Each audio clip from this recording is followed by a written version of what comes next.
नमस्कार, आप देख रहे हैं हल्ला बोल टीवी और मैं हूं सुरभि। संभोग गर्ल्स हॉस्टल के बाद अब परफेक्ट गर्ल हॉस्टल में एक छात्रा की मौत की खबर आई है, जिसको लेकर लालू प्रसाद यादव की बेटी ने रोहिणी आचार्य ने कहा है कि प्रभात मेमोरियल हॉस्पिटल को सील करना चाहिए और नीतीश कुमार को खुद इस केस की मॉनिटरिंग करनी चाहिए। आइए जानते हैं पूरा मामला क्या है, हल्ला बोल टीवी के संपादक दीपक शर्मा से। देखिए, ये जो रोहिणी आचार्य के ट्वीट की आप बात कर रहे हैं, उससे पहले हम आपको ये बता दें कि जिस तरह से शंभू गर्ल्स हॉस्टल में एक छात्रा की मौत हुई थी, उसके साथ गलत काम होने की बात सामने आई थी, उसी तरह से एक और मामला सामने आया है। ये मामला परफेक्ट गर्ल्स हॉस्टल का है और ये हॉस्टल एग्जीबिशन रोड में है। ये जो परफेक्ट गर्ल्स हॉस्टल है, इसमें भी औरंगाबाद की एक छात्रा की मौत हुई है और रहस्यमय परिस्थितियों में मौत हुई है। और छात्रा के परिजन जो औरंगाबाद के रहने वाले हैं, उन लोगों ने, औरंगाबाद से वो छात्रा पढ़ने यहाँ आई थी, उनका आरोप है कि उसकी हत्या की गई है छात्रा की। वो अब इस पूरे मामले में लालू प्रसाद यादव की बेटी रोहिणी आचार्य ने एक मुख्यमंत्री के नाम माइक्रो ब्लॉगिंग साइट एक्स पर एक लंबा चौड़ा ट्वीट लिखा है। उन्होंने मुख्यमंत्री नीतीश कुमार से पूछा है कि क्या बेटियां पटना में सुरक्षित नहीं हैं, और उन्होंने प्रभात मेमोरियल हॉस्पिटल को सील करने की मांग की है। और उन्होंने कहा है कि प्रभात मेमोरियल हॉस्पिटल को सील किया जाना बेहद जरूरी है ताकि सबूतों से और ज्यादा छेड़छाड़ न हो। उन्होंने लिखा है, रोहिणी आचार्य ने ट्वीट करके कहा है कि पटना के शंभू गर्ल्स हॉस्टल में बलात्कार के शिकार हुई युवती के इलाज के दौरान पटना के प्रभात मेमोरियल हॉस्पिटल और वहां के डॉक्टरों के द्वारा युवती के शरीर पर मौजूद दर्जनों जख्मों के निशानों को जानबूझकर अनदेखा करना, उन्हें छुपाने दबाने की हर संभव कोशिश करना, मामले के बारे में बिना पुलिस प्रशासन को इत्तला किए युवती को हॉस्पिटल में भर्ती कर इलाज करना, परिजनों को सच्चाई से अवगत नहीं कराना, साक्ष्यों के साथ आपराधिक छेड़छाड़ करना और युवती के साथ हुए बलात्कार की बात को नकारना, झुठलाना प्रथम दृष्टया ही संज्ञेय अपराध की श्रेणी में आता है।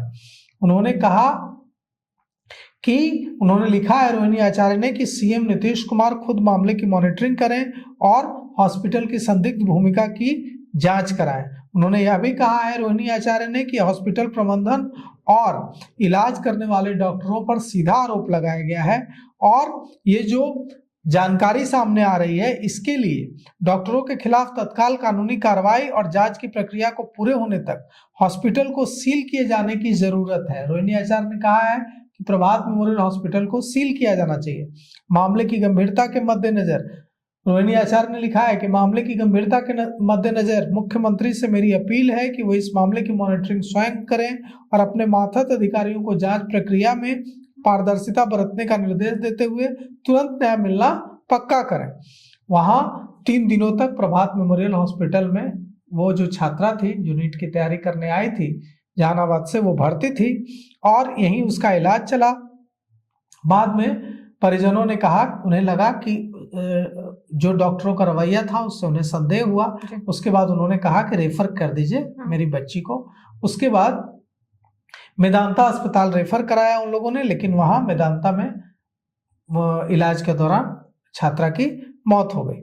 अब इस मामले में कई तरह की चीजें सामने आ रही हैं, कई तरह के आरोप लग रहे हैं। एसआईटी जांच कर रही है। एसआईटी की टीम एडीजी कमजोर वर्ग vicar section doctor Amit Jain और पटना रेंज के आईजी जितेंद्र राणा और पूरी एसआईटी गई थी शंभू गर्ल्स हॉस्टल, जो कि पीओ है, घटना स्थल है। और इसके बाद एसआईटी की टीम डॉक्टर सहजानंद सिंह का जो सहज सर्जरी अस्पताल है वहां भी गई थी, प्रभात मेमोरियल हॉस्पिटल भी गई थी। सहज सर्जरी में भी डॉक्टरों से पूछताछ की गई, प्रभात मेमोरियल हॉस्पिटल में भी पूछताछ की गई और इसमें ये जानकारी सामने आई कि कंट्राडिक्टरी बातें हो रही हैं, कंट्राडिक्टरी बातें बताई गई। डॉक्टर और ऐसा जो एसआईटी को जो बातें बताई गई हैं, एक डॉक्टर कुछ बता रहे हैं, दूसरे डॉक्टर कुछ बता रहे हैं। अब इस मामले में जहानाबाद भी टीम गई है, वहां भी तहकीकात की गई है। अब देखिए इस मामले में क्या कुछ आता है। इस बीच लड़की की जो छात्रा है उसकी पोस्टमार्टम रिपोर्ट को फिर से बनाने के लिए वो लड़की का विसरा और बाकी सारी चीजें पूरा पीएमसीएच की ओर से जारी की गई मेडिकल रिपोर्ट दिल्ली एम्स भेजी गई है। पहले कहा गया था कि पटना एम्स से फिर से सेकंड ओपिनियन मांगा गया है, लेकिन अब पटना एम्स को न भेजकर वो दिल्ली एम्स भेजी गई है और वहां से फिर से पोस्टमार्टम रिपोर्ट बनेगी। इस बीच जो सीआईडी के एडीजी हैं पारसनाथ, उन्होंने आज प्रेस कॉन्फ्रेंस की तो उनसे पत्रकारों ने सवाल पूछा तो उन्होंने कहा कि एफएसएल की टीम काम कर रही है। एफएसएल की टीम गई थी वहां शंभू गर्ल्स हॉस्टल, लेकिन चूंकि थोड़ी देर समय के बाद, मतलब थोड़े समय नहीं, कई दिनों के बाद गई थी, तो यह मुमकिन है कि कई सारे सबूत मिट गए होंगे।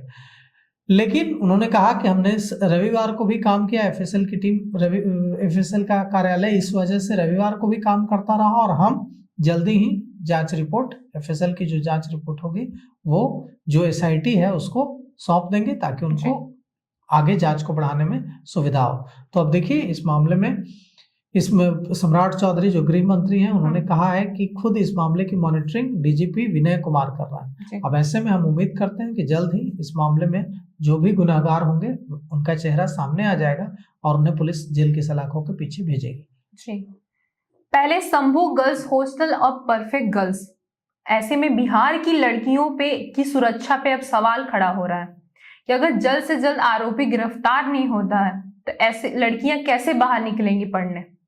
इस पे आपकी क्या राय है, हमें कमेंट करके जरूर बताएं। फिलहाल पेशकश में इतना ही। तमाम खबरों के लिए बने रहे हल्ला बोल टीवी के साथ। धन्यवाद।